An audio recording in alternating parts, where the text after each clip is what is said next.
Why do you think that there's been, even in some Republican states, you say 11 states have made good progress, but hey, aren't there about 25 Republican states in the country?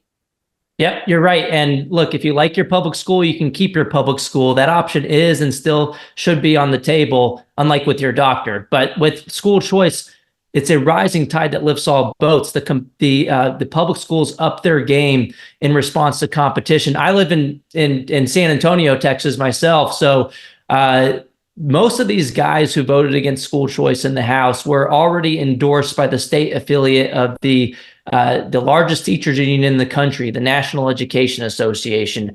The bill did pass the Senate very easily in Texas with by a vote of 18-13. It was in the House. You had these so-called Republicans who were already endorsed or funded by the teachers unions who voted against their own party platform issue of education freedom. Well, look, 5 of them saw the writing on the wall, didn't even run for re-election. And out of the 13 that we targeted from my organization, the American Federation for Children, and our super PAC focused on promoting school choice, AFC Victory Fund, we targeted 13 of those guys, and 10 of them either lost their seats outright on Super Tuesday or they were forced into a runoff. Most of those forced into runoff were forced into runoff in a second place, which translates to a 77% win rate for education freedom supporters.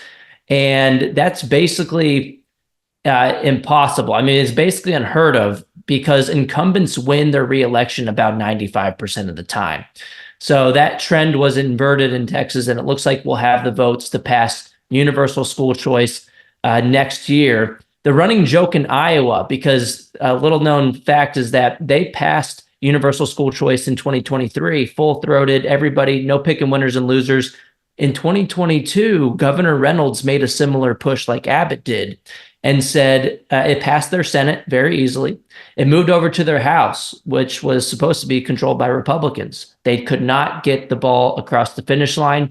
She went and primaried a bunch of them, got a new House, and they have an even more expansive school choice initiative now. So the running joke in Iowa is that the Democrats should have voted for the pared down version back in 2022, because what they ended up with was an even more Republican, more conservative body that passed an even better program. We're seeing that same story play out in Texas right now.